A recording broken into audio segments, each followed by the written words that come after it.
Então, no fim das contas, é isso que acontece. Eu acho que o principal problema da educação brasileira está muito bem retratado num ensaio escrito por um outro filósofo brasileiro que também ninguém conhece, né?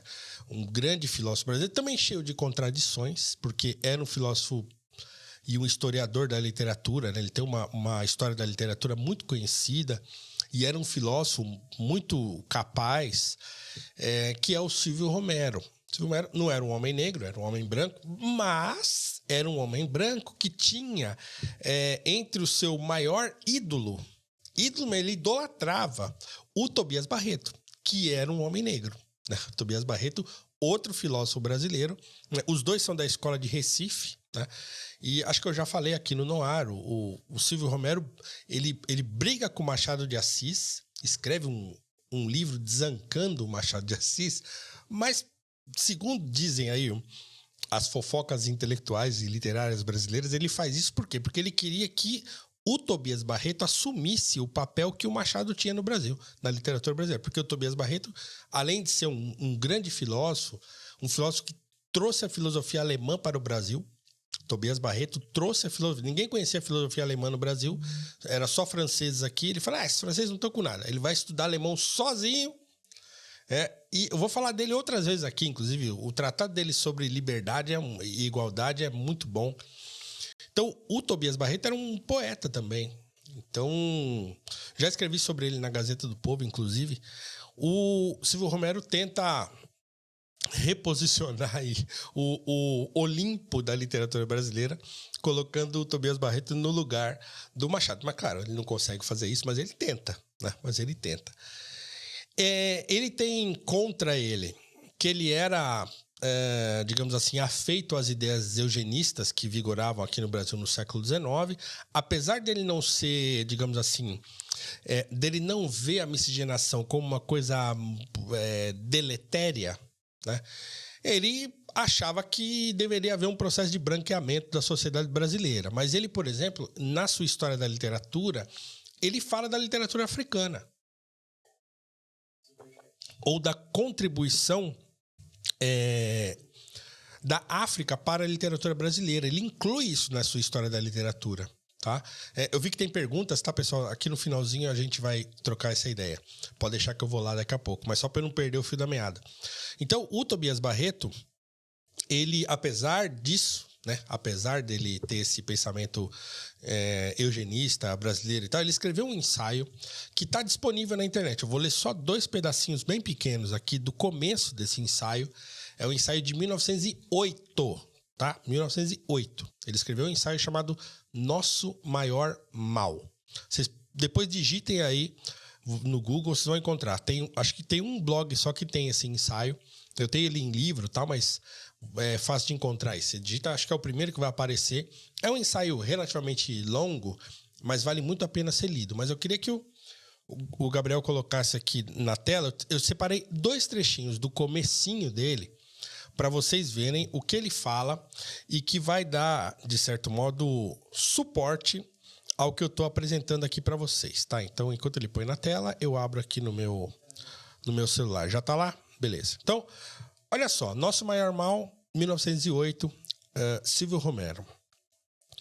Nosso maior mal, a febre amarela, as secas do norte, o clima tropical, as oligarquias estaduais, a politicagem? Não, nada disso. Com serem coisas graves, ou seja, isso é grave também, né? Muito graves até, podem ser atenuadas, a começar pela febre amarela, que já vai desaparecendo. O que é curioso, abre parênteses aqui, né? Que a febre amarela tá voltando agora, né? Para ver como o país está andando para trás. Fecha parênteses. Não é, pois, desses flagelos que venho falar. O maior mal do Brasil, e não é coisa que lhe seja exclusivamente peculiar, então, quer dizer, não é só do Brasil, né? Porque muitos outros povos participam desse mesmo achaque. Pretendemos ser, como nação, como todo político social, o que não somos realmente. Então, esse é o primeiro ponto. Então, o que o Silvio Romero fala? O nosso problema maior não é a febre amarela, a seca do Nordeste, o clima tropical, as oligarquias estaduais, a politicagem, essas 5 coisas que ele fala aqui em 1908 continuam no Brasil. A politicagem, a febre amarela que está voltando, a seca do Nordeste, né, o clima tropical, que na época tinha essa ideia de que o clima tropical era menos propenso à intelectualidade do que os climas mais frios do norte, coisa e tal. Norte, né, do mundo, não do Brasil. Né? As oligarquias estaduais que ainda estão por aí. Os mesmos caras que mandavam no século XIX continuam mandando agora. Né? Então, essas coisas ainda existem. Mas ele vai falar, olha, esse não é o nosso maior problema. O nosso maior problema é pretendermos ser o que não somos realmente. E aí ele continua, por favor, Gabriel. Dá-se com as nações o que se dá com os indivíduos.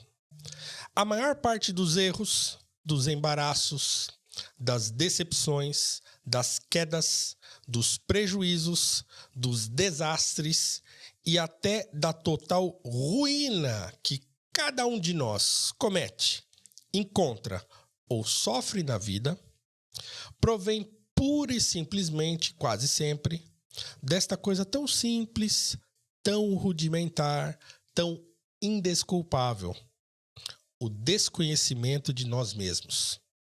Cada um pode fazer a experiência e sairá edificado do exame.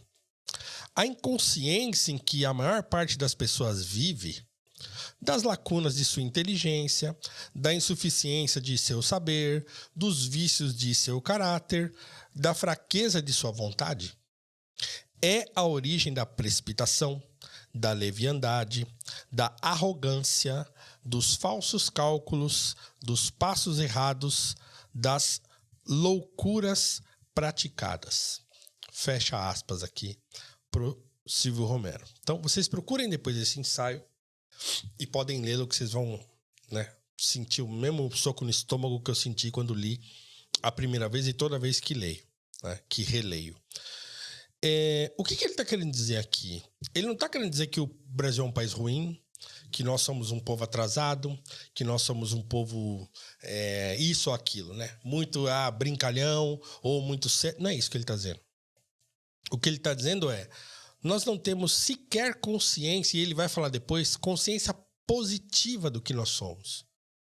Então, assim, se nós somos uma nação em desenvolvimento, digamos assim, tá, tudo bem, que assumamos essa posição. Né? Se somos um país que nasceu na modernidade, quando o próprio mundo, entre aspas, civilizado, já estava meio em declínio, a gente tem que lutar, então, para a gente conseguir garantir a nossa opulência. Né? Então, o que ele diz é assim, não é que a gente é isso ou aquilo, é que a gente não tem consciência do que a gente é de fato. Então, a gente não sabe o que a gente é e a gente fica tentando ser coisas que a gente não é.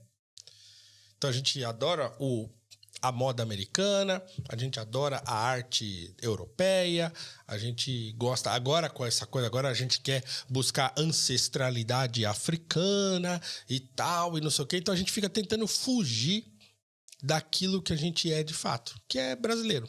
Brasileiro, mulato, cafuso, mameluco, brasileiro.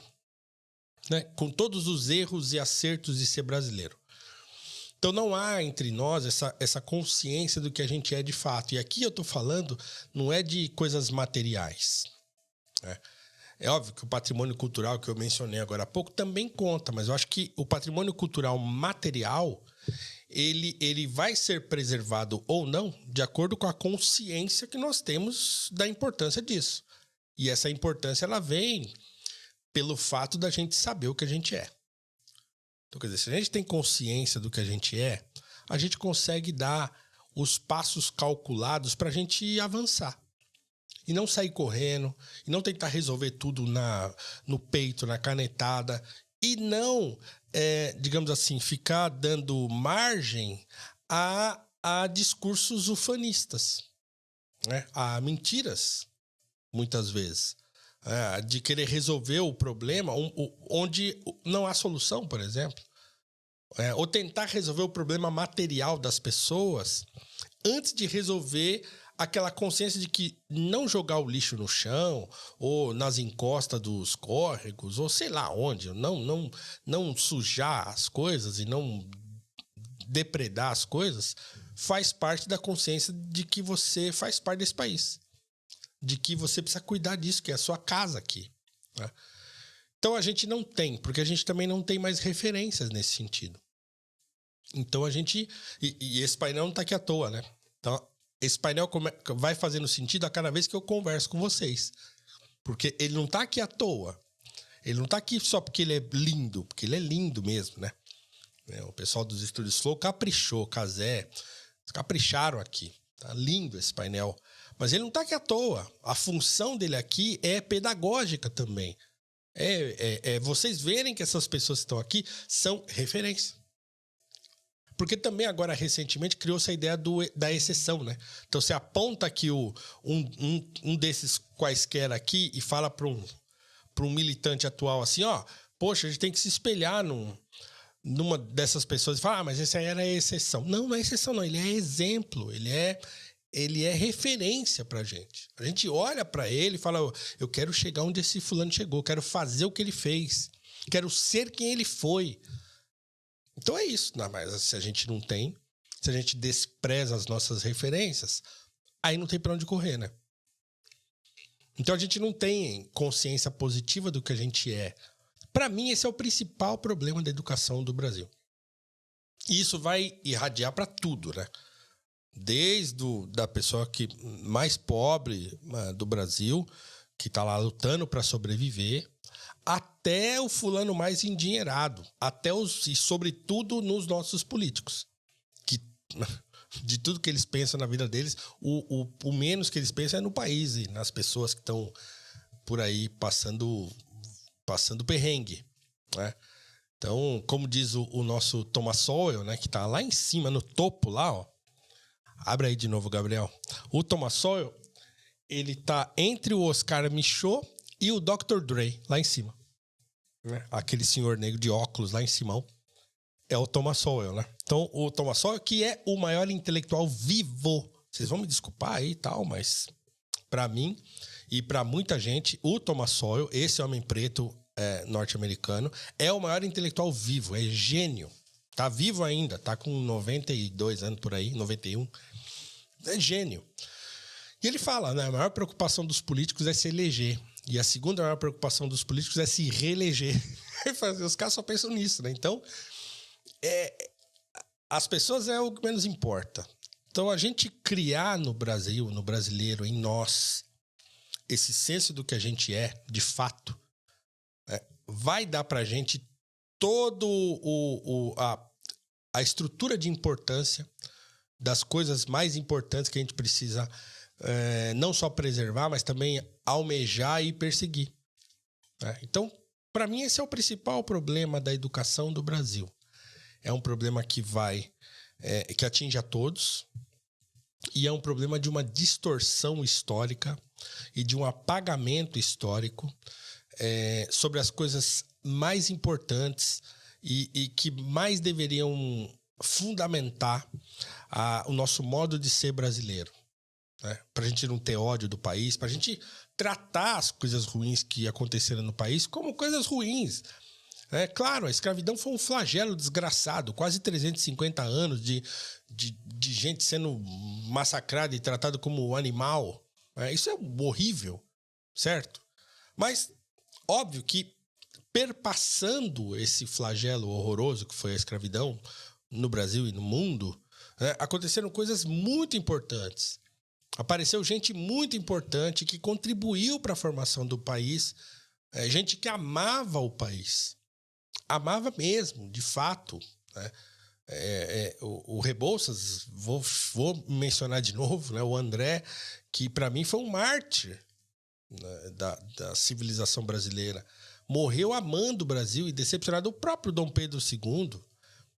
Quem conhece a história de Dom Pedro II e quem for atrás aí, os biógrafos todos falam isso. Ninguém nega o amor que ele tinha pelo Brasil e o tanto que ele se doou para que o Brasil fosse um país grande, assim. E morreu num quartinho de hotel mequetrefe na França, sozinho. Né? Morreu lá. Foi embora, pegou um punhado de terra na praia do Brasil, falou, vou levar, vou botar num travesseiro, e esse travesseiro é onde eu vou deitar minha cabeça quando eu morrer. E ele botou dentro de um lugar lá, e aí o travesseiro do leito de morte dele estava com a terra do Brasil. Amava o país. Estudar a história de Dom Pedro II sem papo de militante desconstrucionista, vocês vão ver que era um homem que amava o país. Que gastou do bolso para revitalizar a arte do Brasil.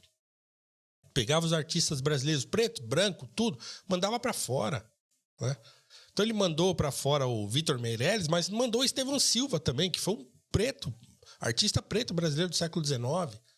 Então, sim, né? Ajudou o Carlos Gomes, como eu falei, era amigo do André Rebouças, era amigo do Antônio Pereira Rebouças, o pai do André. Importantíssimo, assim, era olhar para aquele homem e entender que ele amava, de fato, o Brasil. E que, dentro do contexto em que ele vivia e das contradições de amar o Brasil e também ter diante de si a escravidão se perpetuando, né? A gente tem que entender as coisas dentro do contexto e não jogar a criança com a água do banho, como diz o ditado. Então, essa falta de consciência que a gente tem a respeito do que a gente é de fato é fruto de um processo de desconstrução da história do Brasil e da nossa identidade mal ajambrada, né? Então, aquela questão da identidade nacional que vira e mexe é falada por aí. A gente não teve nunca tempo de consolidar uma identidade brasileira, de ser brasileiro e tal. O Getúlio tentou fazer isso meio a forceps.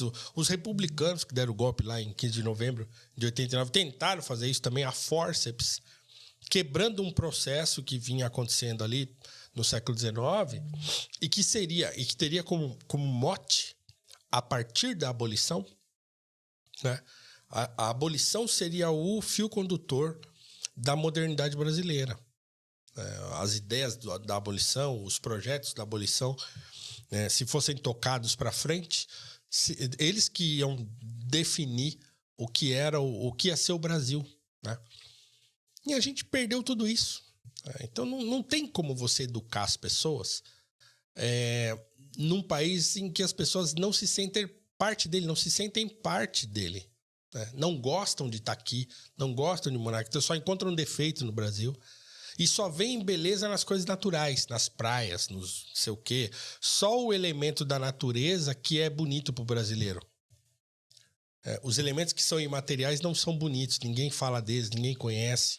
As pessoas ninguém conhece. Só conhece a praia de não sei aonde, a montanha de não sei do que, o pico do não sei do que lá. Né? Mas as pessoas, essas que estão aqui atrás de mim, aqui, essa pleiade de gente brasileira magnífica, ninguém conhece, né? Ninguém tá nem aí. Então, é um problema sério esse, é um problema grave que a gente tenha pouca informação a respeito de quem nós somos ou deveríamos ser, né?